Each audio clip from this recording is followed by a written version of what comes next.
Hi, Kelsey. Thank you so much for Me joining too. us on Authentic AI for Entrepreneurs. I am so excited to have you on the show, lady. Me too. Me too. I can't wait to get into details of some of this stuff. I'm very much a nerd, so this is going to be a fun combo. Oh my gosh. And if you guys aren't watching the YouTube, if you're just listening, Kelsey was just doing like the evil fingers in front of her face. That's how I feel too. I get so excited. I'm just like, haha, let's talk about it. So if you guys have not yet watched our AI political climate roundtable, Kelsey was one of our amazing guest panelists. So definitely go over and listen to that or watch it on YouTube because oh my gosh, that conversation was so freaking awesome. But I wanted to invite Kelsey on to just deep dive a little bit further into data training when it comes to AI tools. So, we're going to talk all about how these tools work, and then also other things like data bias that we need to be aware of and how we can use these tools in an intentional way. So, thank you so much for coming on and sharing, Kelsey. Let's go ahead and just kick off the conversation because I know we have so much to talk about. Can you please share with us like a little bit about how these tools work, right? Because I know that a lot of people in my audience, especially entrepreneurs, are kind of worried about, okay, I'm going to use an AI tool, but like if I put my original thoughts into these tools, my strategies, my teaching methods, are these tools going to be trained on my data and then share my data? Is like my original thought going to be stolen? That's like a huge concern Yeah. for entrepreneurs, especially. So, could you please share with us your thoughts about that and kind of a little bit about how these tools work? Yeah,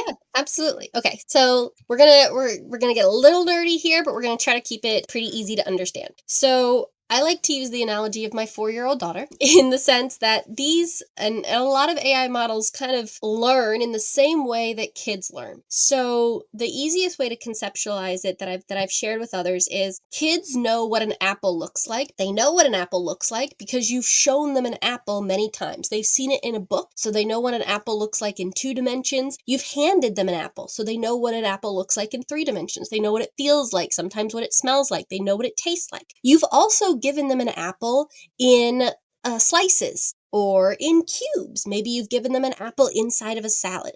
So the apple in this case in all of its different versions is what we would call in the technology space training data.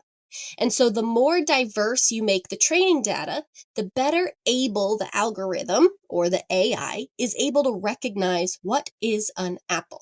Now I'm talking visual here, but it works the same with words, images, sound, all of those different things. It's just the way that you give it the AI, the training data.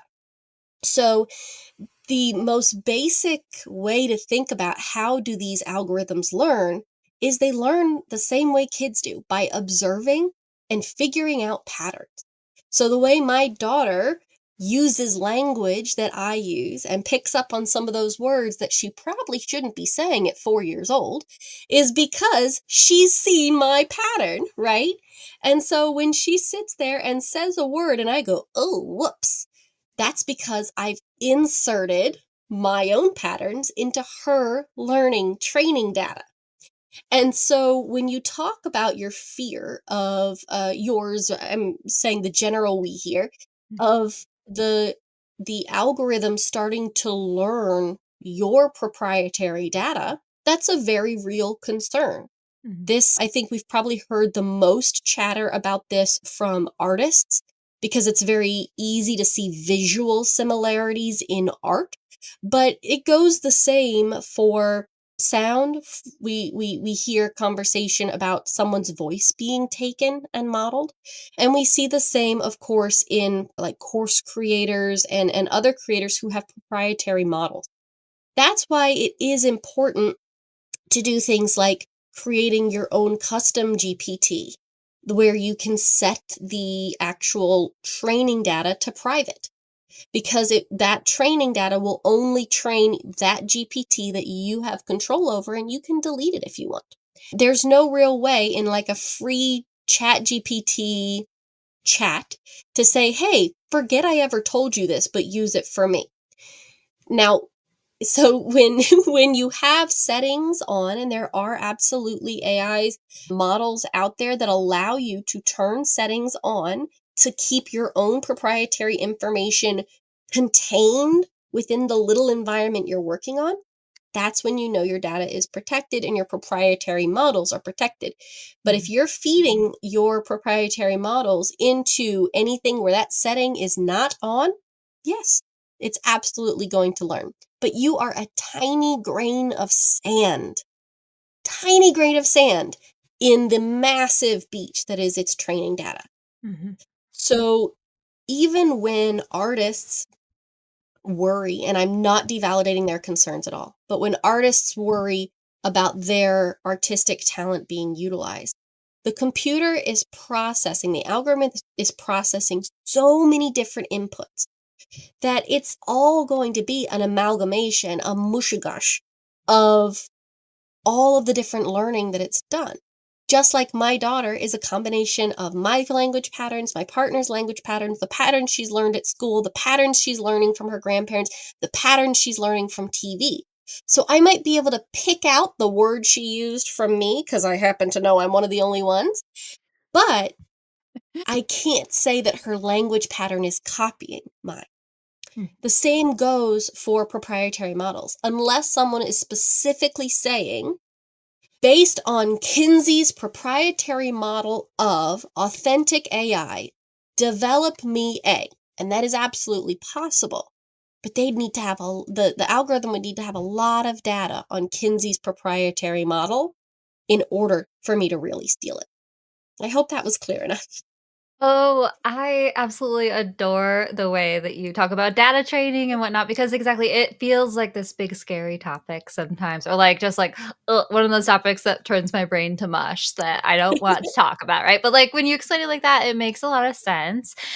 I'm so glad that you're not like devalidating concerns and whatnot, and at the same time, like shifting the perspective of what is like copying specific IP and what is like find a pattern in a lot of data that then turns into an output that could be similar to like your ideas, but it's like not exactly. I don't know. I always think about two things. Firstly, I don't know if you read Big Magic by Elizabeth Gilbert back in the I did day. not.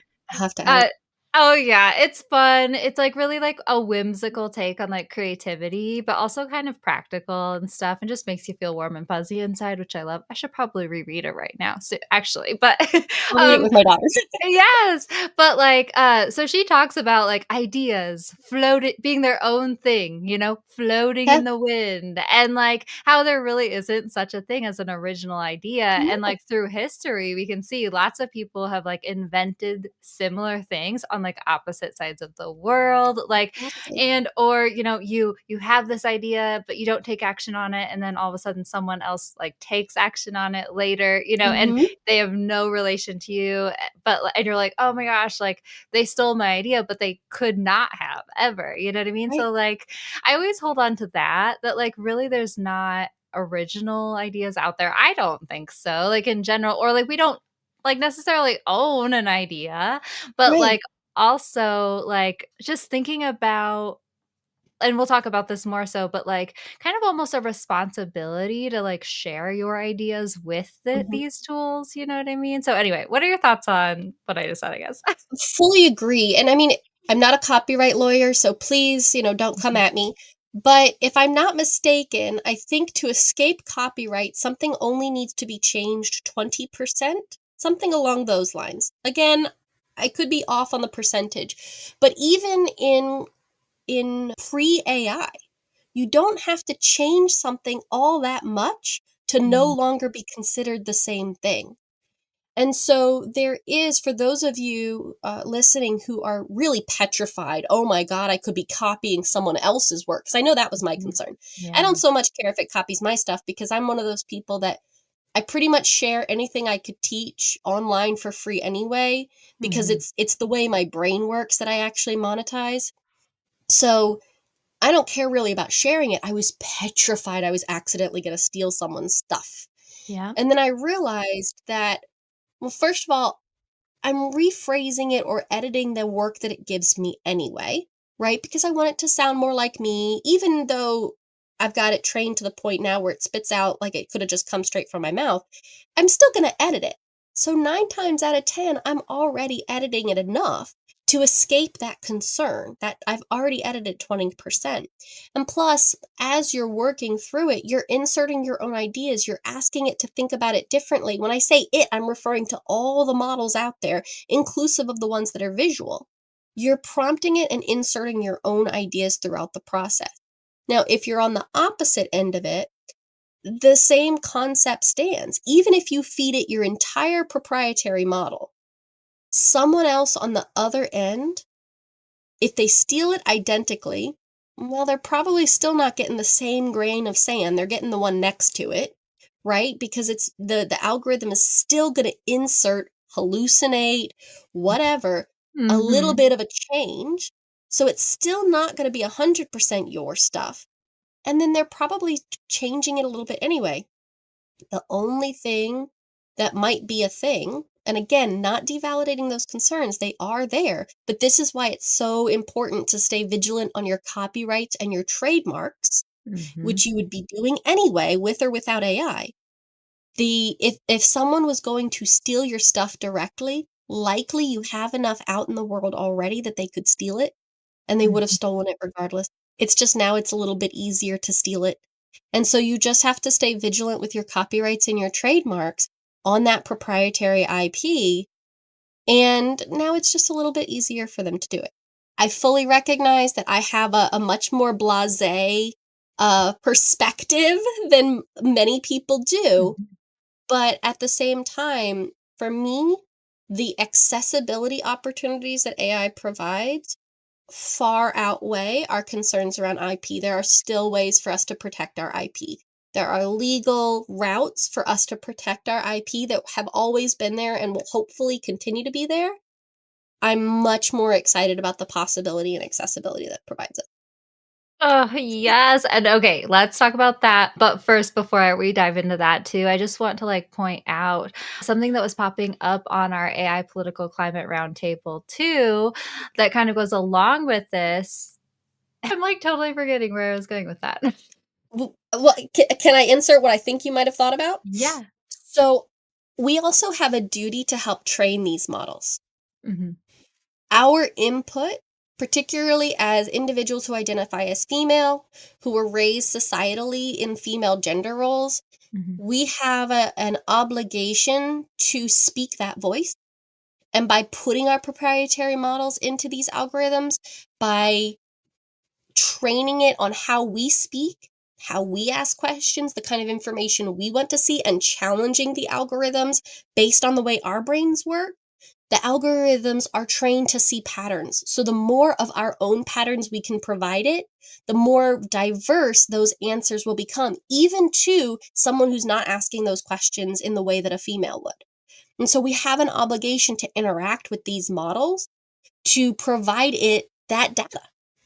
Yes, yes, yes. I love talking about this too because it's really about like making sure that a diverse like group of people are using these tools and not only will that help like future models be able like will our energy be able to be represented in these future models, but then also that kind of goes along with okay, well then the pattern data pool is way bigger, way more diverse. And like if you are worried about people copying you or taking your IP, then like that's for the best anyway, right? And it's Yep, like a group effort, guys. It's a group effort. exactly. Exactly. Let's talk about accessibility with these tools because I know that that's something that you're passionate about. And when you're talking in the live round table too, it's not something that I had necessarily thought about yet. And so I love when people bring these ideas that we're like, oh yeah, great point. So tell us a little bit about accessibility and why you're so excited about AI with that. Yeah. So I come from a background in therapy. I'm a licensed marriage and family therapist, and quote unquote, grew up in my corporate career within a healthcare organization. And so a lot of the accessibility I talk about, just to be very clear and transparent to everyone, I talk about mental health accessibility. I am not an expert on physical disability. So I just want to preface this conversation with that, although I can speak to it a little bit. So I am severely ADHD and I work a lot with other neurodivergent individuals. So that, most commonly is dyslexia or synesthesia or ADHD, autism, etc.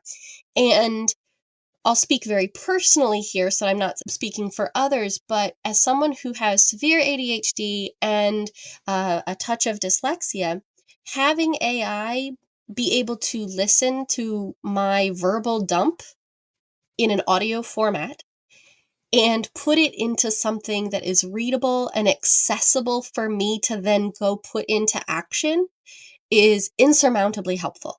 The amount of time AI saves me personally in planning with my own ideas. It's literally just me speaking into chat. I use the actual audio chat option in ChatGPT a lot. Also, her voice is very soothing, but so I use that chat a lot because in truth, my particular brand of spicy brain, I have to verbal process a lot. Mhm. And so I just need a sounding board. But I also have a lot of social anxiety. Like, I'm talking to hopefully a bunch of people right now, but Kinsey, I'm having an intimate conversation with you. So my social anxiety is not through the roof.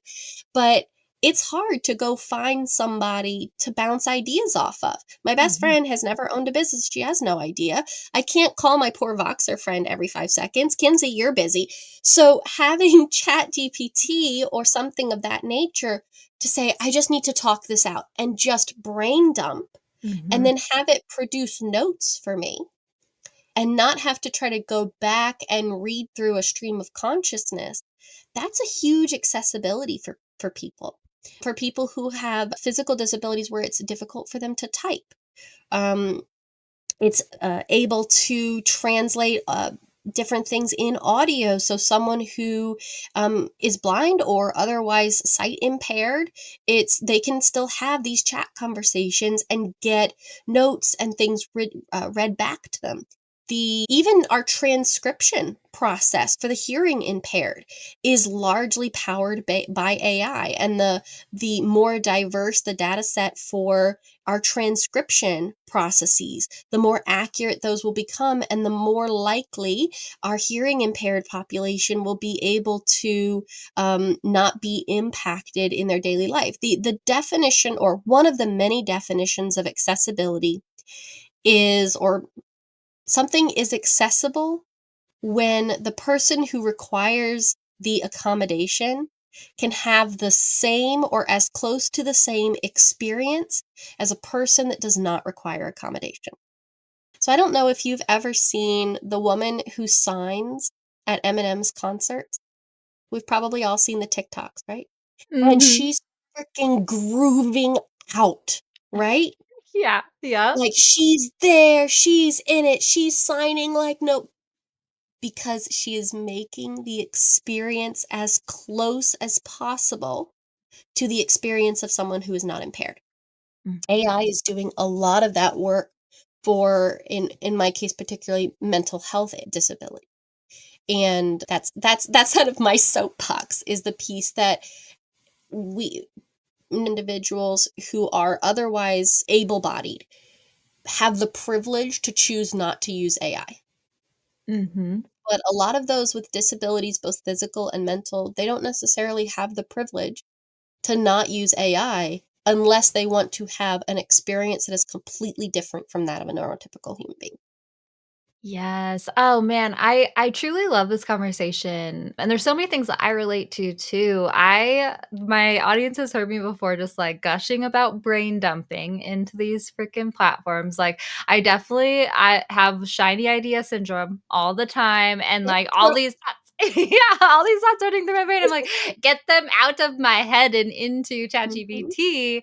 And it's been so, so helpful to use it in that way. And yeah, I love what you're talking about using like the different features and the privilege that comes with like being able to choose to use these tools or not and whatnot. Let's talk a little bit about data bias as well. Yeah, I know that this is something that I feel really passionate about because I know that experience of like going to these tools and having them kind of like telling me all these things and just like what they're telling me immediately, right? And then, like, you take a step back or someone else points something out to you and you're like, "Oh, yeah, I guess this is happening." And this happens with life, right? Not just AI tools, but, like, I know that these tools do have inherent bias because of just the way our world works and how we have collected data as a society that we then use to train these tools and whatnot.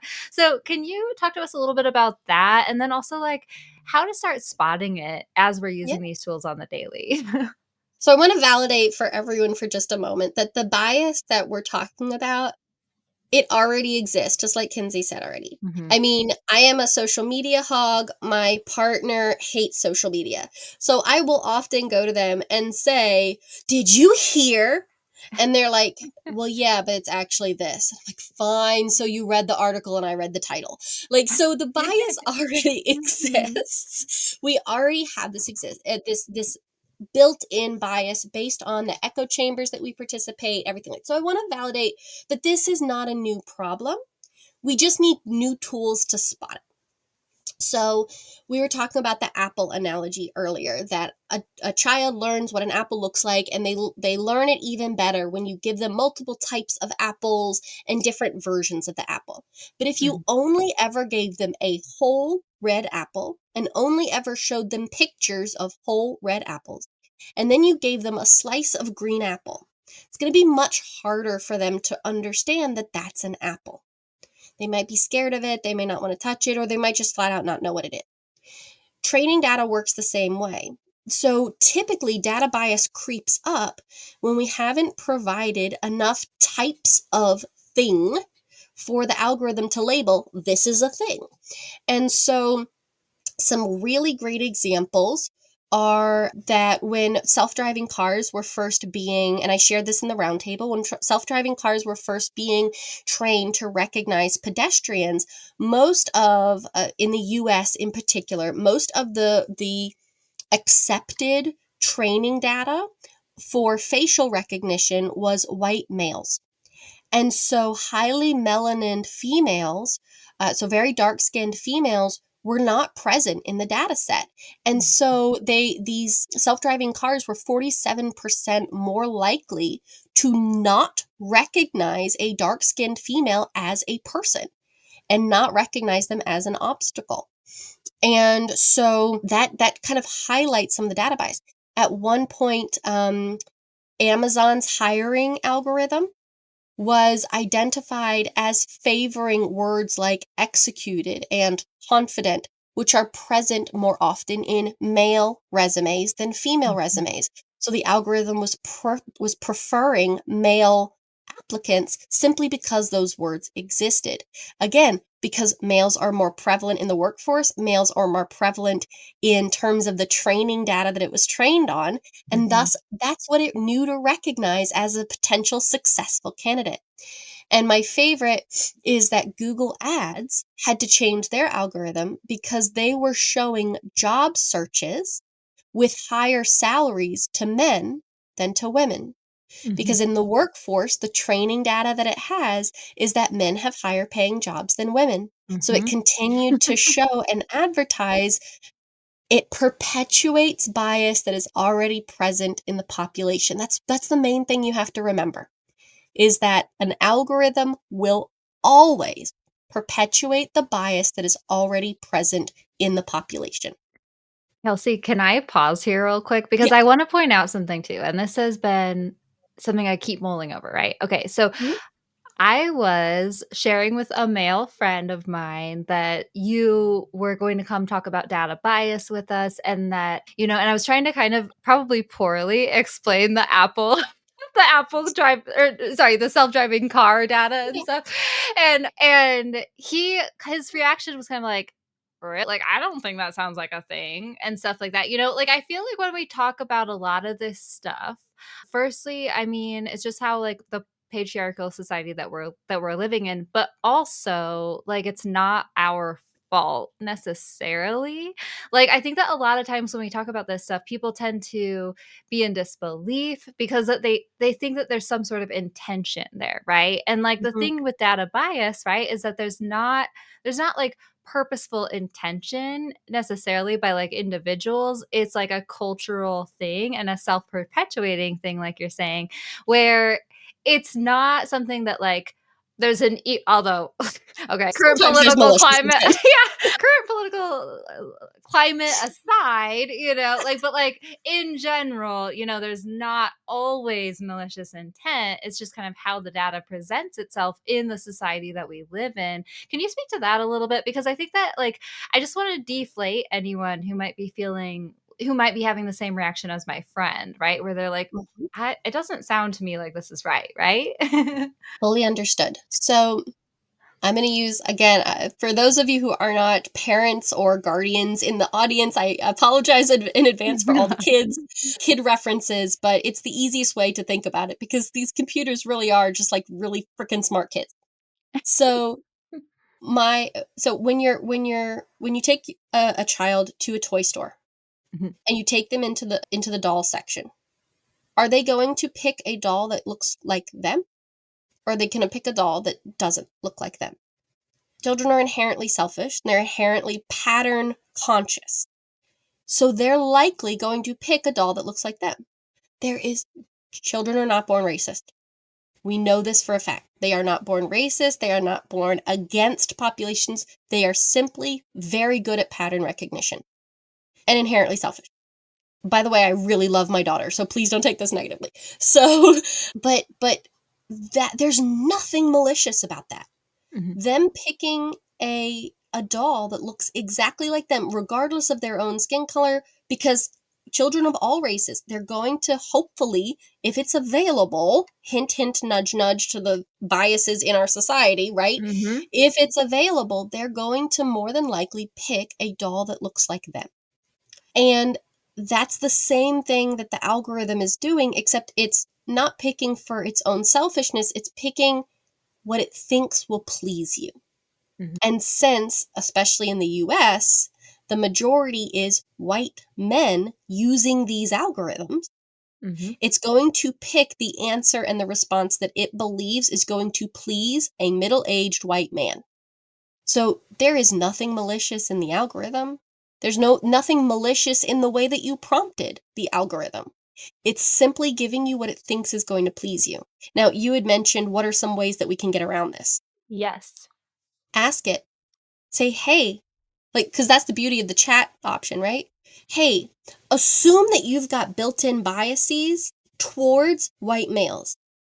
Think of this from a totally different perspective. What would you change? Or be devil's advocate here and think about this from a totally new angle. Or think about this as though you were a 80-year-old Black African American woman. Because anytime you prompt it to think differently, it can. It now has the information of what will please you, Mhm. and thus it's going to provide you with the answer that will please you for the new context you've given it. So spotting at first is just, does this feel right? Mhm. And if it feels right, does it feel right because it pleases me? Or does it feel right even taking into my values and my own biases? Mhm. That's the first thing, because you got to do some self reflection. I'm sorry, everybody. But if you don't recognize your own biases, you're never going to be able to recognize an algorithm's bias. So Yeah. do some inner reflection, recognize your own bias, analyze first based on your own bias, what it spits out.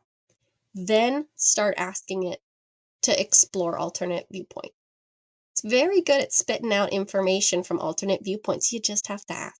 Oh my gosh, so many things. I just like geek out about this conversation, right? Because I mean, okay, firstly, there's like critical thinking skills, I'm one of those people, I really love to help people lean into who they truly are in their brands, find their core messaging that excites them, find their core values that they not only feel themselves that are a part of their journey, but also that they want to share with their audience and encourage their audience to align with, right? right?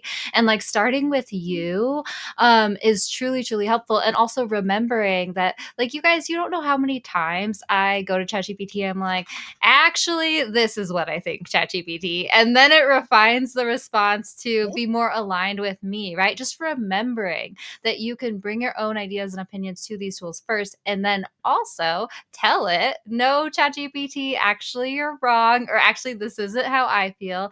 I always use my own social media marketing perspective as like an example is like, if I would just go to ChatGPT and be like, write me a blog post about social media marketing, I mean, from personal experience, I know that it would probably spit out bro marketing tactics or Yeah. like use maximize, like all these power words, which that's not my brand, guys. I adapt what I call an Instagram eye roll strategy with chat or with with social media platforms where I'm like, let's take a more like lazy approach to it. Let's like roll our eyes at this platform and stuff and like make it feel good for us. Hence my other brand, Feel Good Social. So like Mhm. I always have to tell it that's what I think before I have it do anything for me, or else it would just go to the more generic response, right? And the same Yeah. thing goes with like your perspective and like this perspective it takes on a world and all that different stuff.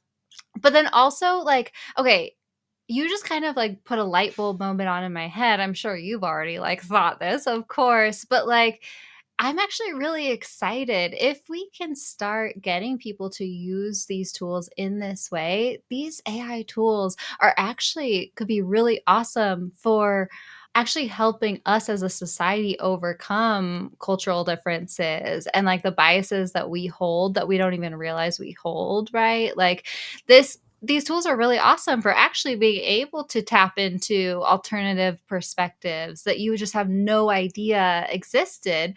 But like if you ask the tools to share with you, then they will.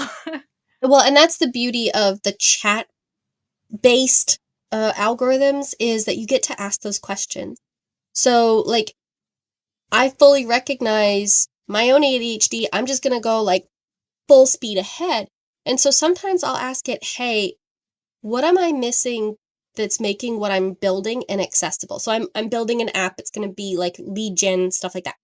And every now and then, I'll go to ChatGPT, well, in the thread that I'm planning it out and be like, "Hey, what's not accessible about this?" Or "What makes this confusing for the user?"